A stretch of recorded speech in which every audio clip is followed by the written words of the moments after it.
नाजरीन अस्सलाम वालेकुम। खबरनामे में आपका इस्तकबाल है। मैं सलमान खान।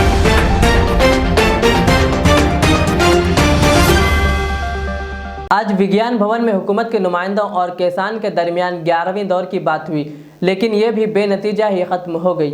हुकूमत ने किसान लीडरों से वाज़ेह लफ्ज़ों में कह दिया कि जो तजवीज़ इनके सामने रखी गई है 1.5 साल तक कानून पर आर्जी रोक की। हुकूमत ने कहा इससे ज़्यादा कुछ नहीं किया जा सकता। हुकूमत ने किसान लीडरों को कहा इस पर गौर कीजिए, अगर तैयार हो तो हुकूमत बातचीत के लिए तैयार है। गोया के मरकज़ी हुकूमत ने साफ कर दिया कि वो कानून की वापसी के लिए तैयार नहीं है। आज मीटिंग ख़त्म होने पर आइंदा मीटिंग की कोई नई तारीख भी नहीं दी गई। मीटिंग के बाद किसान लीडर राकेश टिकैत ने बताया कि हुकूमत ने 1.5 साल की जगह 2 साल के लिए ज़राई क़वानीन को मुलतवी करके इस पर गौर क़ौस किए जाने की बात कही और कोई दीगर तजवीज़ पेश नहीं की गई। हुकूमत ने किसानों से कहा कि वो तजवीज़ पर एक मरतबा फिर गौर करें। किसानों ने इसके बाद भी यही दोहराया कि हुकूमत की तजवीज़ इन्हें मंजूर नहीं है और इन्हें क़वानीन वापसी के अलावा कुछ भी मंजूर नहीं है।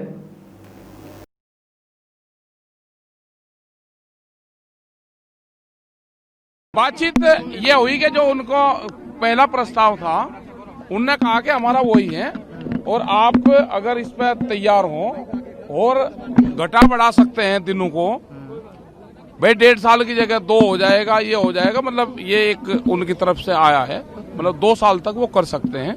और कोई इस पर तैयार हो तो हम बैठ के कल बात कर सकते हैं, नहीं अगर तैयार हो तो नहीं कर सकते। आप ये लोगों ने क्या कहा? हमने कुछ नहीं, हम बता दें कल हमें जरूरत होगी तो आपको बता देंगे। आप लोग आपस में बातचीत करके फिर हाँ आप बता देंगे, आवेंगे आ जाएंगे, नहीं तो बैठे और 1 आध महीना बाद में फिर बातचीत शुरू होगी। चलो ट्रैक्टर रैली वाला क्या होगा फिर? ट्रैक्टर रैली क्या होता है? ट्रैक्टर रैली तो आवेगी। ट्रैक्टर रैली का क्या मतलब उनसे? धमकी वगैरह भी आ रही है आपको? किसकी? किसानों को कोई आ रही है? कोई ऐसी बात आई थी?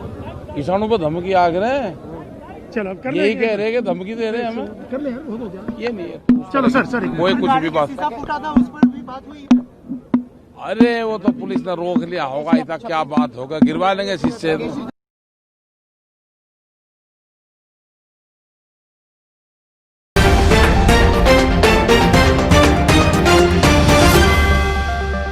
ग्रेटर हैदराबाद म्यूनसिपल कॉरपोरेशन के मेयर और डिप्टी मेयर के इंतखाब के लिए नोटिफिकेशन जारी कर दिया गया। 11 फरवरी की सुबह 11 बजे 9 मुंतखब कॉरपोरेटर्स की हलफ बर्दारी होगी। इसके बाद दोपहर 12:30 बजे मेयर और डिप्टी मेयर का इंतखाब अमल में आएगा। इंतखाब की निगरानी के लिए सीनियर IAS ओहदेदारों को मुकर्रर किया जाएगा।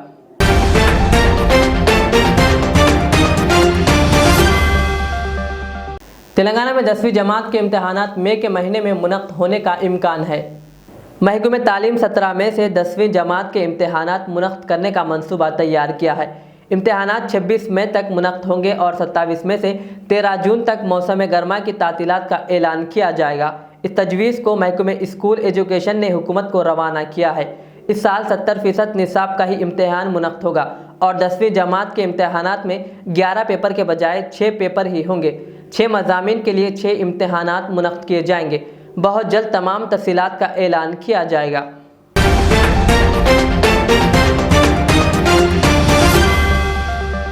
दरगाह जहांगीरपीरा रहमतुल्लाह अलैह के उर्स के मौके पर सैयद अहमद पाशा क़ादरी रुकन असम्बली याक़ूतपुरा ने चादर गुल पेश की। इस मौके पर इनके हमरा मजलिसी लीडरान और कारकुरान भी मौजूद थे।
फलकनुमा पुलिस स्टेशन हुदूद ने बाइक चोरी केस के मामले में 2 अफराद को हिरासत में लिया गया।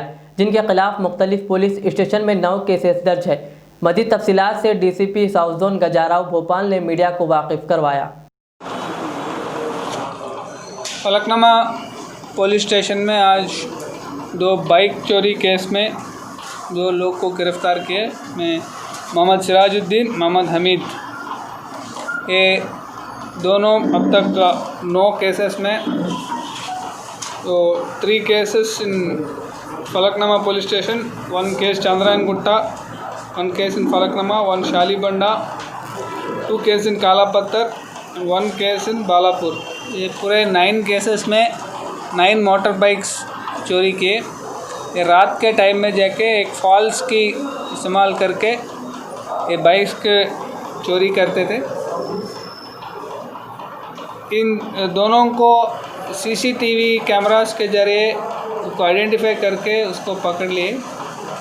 और हमारे एरिया में पूरे CCTV कैमरास है, उसमें जो कुछ भी रिपेयर है उसको अभी जल्दी से जल्दी रिपेयर करके उसमें यूज़ में लाने का कोशिश किया जा रहा है। और नए स्पेशली कम्युनिटी कैमरास जो है, नए सेतन कैमरास और कम्युनिटी कैमरास और भी ज़्यादा बढ़ाने के लिए भी हम कोशिश कर रहे हैं। सर, इसमें से कोई केसेस बने हुए उसका तो कहीं पर बेचे करें ना लोग, मतलब एक सेल किया, अभी तक सेल नहीं किया।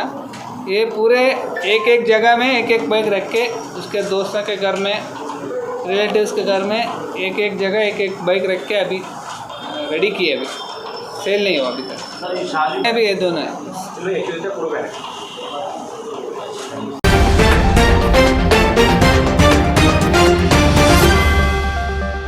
एक ऑटो के मालिक ने खानगी फाइनेंस कंपनी की हिरासानी से तंग आकर पुलिस स्टेशन के सामने की सड़क पर पेट्रोल छिड़क कर ऑटो को जला डाला। यह वाक़या तेलंगाना के वरंगल जिले परकाल में पेश आया, जहां प्रवीण नामी शख्स जो ड्राइवर भी है उसने अपने ऑटो को पुलिस स्टेशन के सामने जला डाला। बादशाह पुलिस स्टेशन में दाखिल होकर शिकायत दर्ज की कि प्राइवेट फाइनेंस कंपनी पद्मासाई की मुसलसिल हिरासानी से तंग आकर इसने ऑटो को आग लगा दी। इस सिलसिले में पुलिस ने एक मुकदमा दर्ज करते हुए तहकीकात का आगाज़ कर दिया।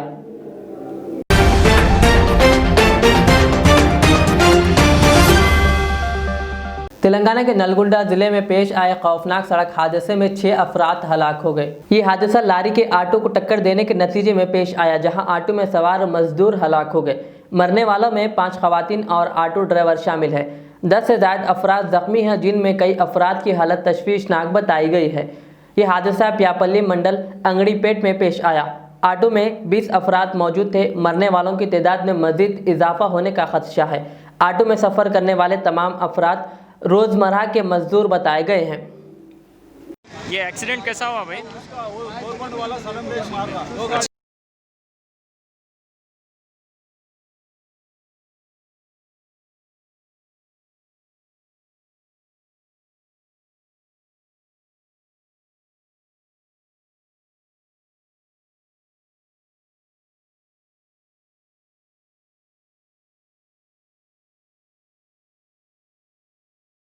अच्छा, RTC बस। कहाँ से आ रहे थे आप लोग? वो हैदराबाद से मिरालगुड़ा से हैदराबाद जाता हूँ। अच्छा, कुछ लोग किसी को जख्मी हुआ, किसी को मार लगा, कोई जख्मी हुए क्या? उसका पैसेंजर को सस्ता वो डबल मारेगा। अच्छा, थोड़े पैसेंजर को लगा थोड़ा। अच्छा, ड्राइवर को कुछ हुआ क्या आपके बस के? अच्छा, आपको कुछ हुआ क्या?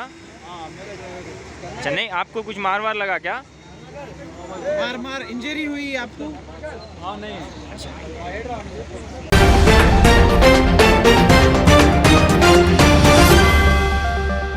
उस्मान नगर जहां सैलाबी पानी जमा हो चुका था, इस पानी की रफ्ता नक्काशी की गई और काफ़ी हद तक हालात को काबू में कर लेने की इत्तला देते हुए अब्दुल्ला सादी चेयरमैन जलपल्ली ने सदर मजलिस बैरिस्टर असदुद्दीन अवैसी और मुकामी रुकन असम्बली सबिता इंदर रेड्डी का शुक्रिया अदा किया।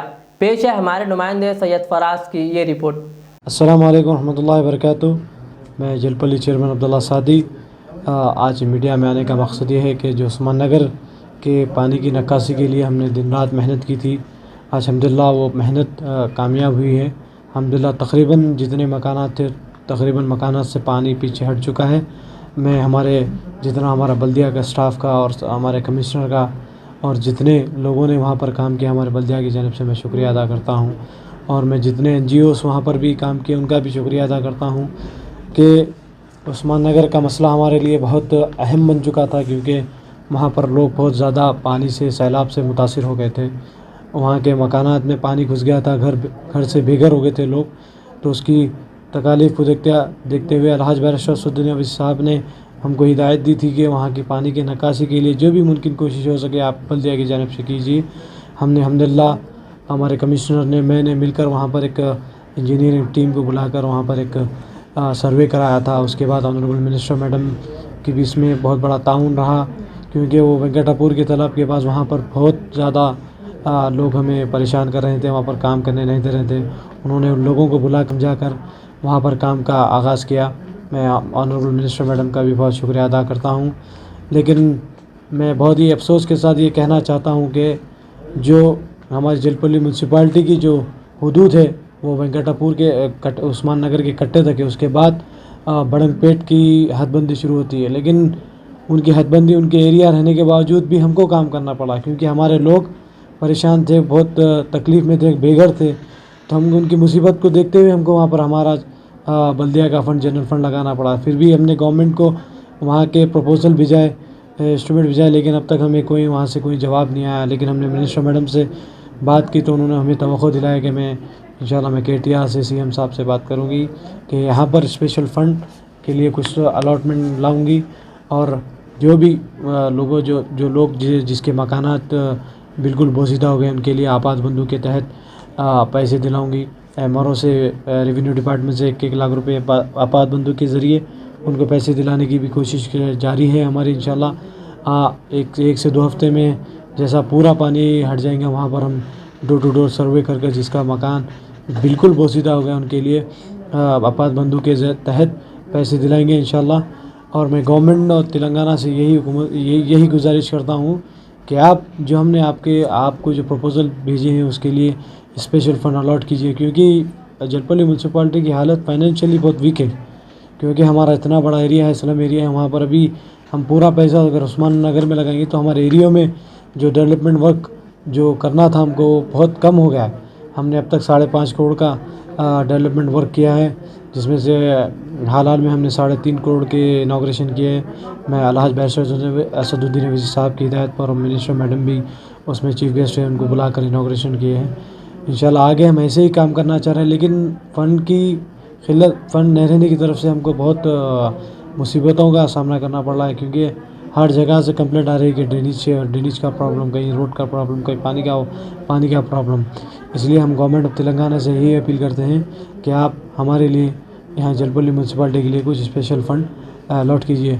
और हमने जो ड्रेनेज लाइन का जो ओवरफ्लो होता है उसके लिए गाड़ी भी हमारे पास नहीं थी जलपल्ली म्यूनसिपाल्टी में, उसको हमने काउंसिल में डालकर उसको ख़रीदा है। अल्हम्दुलिल्लाह 2 आ गई है हमारे पास गाड़ी, वो इंशाल्लाह वो भी बल्दिया को आ गई है, इंशाल्लाह वो भी काम पे लग जाएंगी।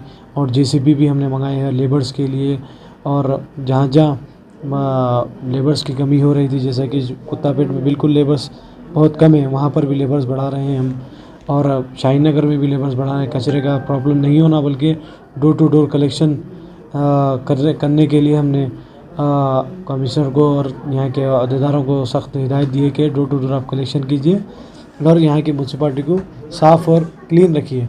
बस मैं गवर्नमेंट से ही अपील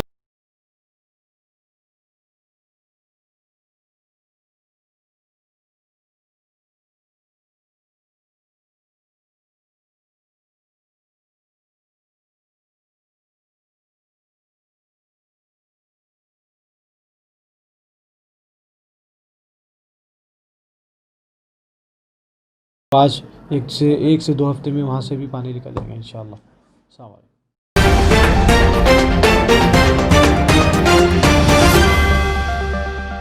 ये थी आज की दिन भर की हमारी खबरें। मुझे इजाज़त दीजिए। हमारे जेड चैनल को यूट्यूब पर सब्सक्राइब, फेसबुक पर लाइक शेयर ज़रूर करें। अल्लाह हाफिज़।